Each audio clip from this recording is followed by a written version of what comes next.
Hi hello నమస్తే అందరికీ. Bengaluru MP గారు తేజస్వి సూర్య గారు ఏదైతే మాటలు మొన్న మాట్లాడడం జరిగిందో అది మీడియాలో ప్రతి ఒక్కరు చూడడం జరిగింది. ఆ మాటలు వారు వెంటనే వెనుకకు తీసుకొని యావత్తు తెలంగాణ ప్రజలకు క్షమాపణ చెప్పాలి. ఎందుకు అంటే వారు మాట్లాడినటువంటి మాటలు మన తెలంగాణ మరియు ఆంధ్రప్రదేశ్ విడిపోవడాన్ని వారు విభజనను ఒక ఇండియా పాకిస్తాన్ విభజనలాగా మాట్లాడడం చాలా బాధాకరం. 2009లో సకల సమ్మెలో పాల్గొనడం జరిగింది మరియు మా ఇంట్లో ఒక వ్యక్తిని కోల్పోవడం జరిగింది. ఈ ఉద్యమం టైంలో మా బాబాయ్ ఒక అతను ఊరేసుకొని చనిపోయారు. ఇలాంటి మాటలు మాట్లాడితే ఇంకా తెలంగాణ ప్రజలు మిమ్మల్ని తెలంగాణలో తిరగనివ్వరు. కావున దయచేసి మీరు క్షమాపణ చెప్పిన తర్వాతనే తెలంగాణలోకి రావాలి. ఎందుకు అంటే తెలంగాణ కోసము 1200 మంది బలిదానాలు చేసుకున్నాక గౌరవ సుష్మా స్వరాజ్ తెలంగాణ చిన్నమ్మ అని చెప్పి గౌరవం ఇవ్వడం జరుగుతుంది. మరి వారిని ఇప్పుడు లేకున్నా స్వర్గయులైనా కూడా మేము ఇంకా యాద్ చేసుకుంటాం ఆమెను.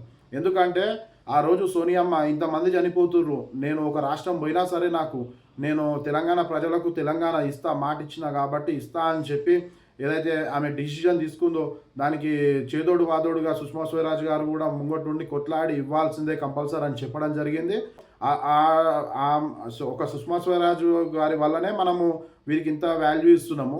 మరి ఇప్పుడు తేజస్వి సూర్య గారు ఈ విధంగా మాట్లాడడంతో మరి మనం ఎందుకు వాళ్ళకు వాల్యూ ఇవ్వాలి? దానికి తోడు ఏదో వాళ్ళని ఇంకెన్కరా వేసుకురావడం జరుగుతుంది. కొంతమంది పెద్ద లీడర్లు వక్రీకరించారు. ఎందుకు వక్రీకరిస్తారండి? నేషనల్ మీడియాలో కనిపిస్తలేదా? వక్రీకరించినట్టుంటే అంత క్లియర్గా ఎట్లా కనిపిస్తుంది? వక్రీకరించడం ఎట్లా అవుతుంది? అది ఆ మాటలు మాట్లాడడం తప్పు. మీకు ఓట్లు వేయొద్దు. లెక్క ప్రకారం చూస్తే తెలంగాణ ప్రజలు మీకు అసలు ఓట్లు వేయొద్దు. ఎందుకు వేయాలి ఓట్లు? సుష్మా స్వరాజ్ గారి యొక్క ఫేస్ వాల్యూతోనే మీకు ఓట్లు పడుతున్నాయి ఇప్పటికీ రాష్ట్రంలో. మీరు ఇంకా తేజస్వి సూర్య గారికి సపోర్ట్ చేస్తే ఏ విధంగా మీకు ఓట్లు వేస్తారు అనుకుంటారు చెప్పండి ప్రజలు.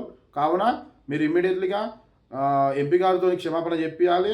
వారు ఇట్లా తెలంగాణలో తిరగాలంటే మట్టుకు క్షమాపణ చెప్పినాకనే తెలంగాణకు రావాలి. లేకపోతే మట్టుకు ప్రజా సంఘాలు కానీ యావత్తు ఉద్యమకారులు కానీ రోడ్డు మీదకి వచ్చి కొట్లాడడం జరుగుతుంది.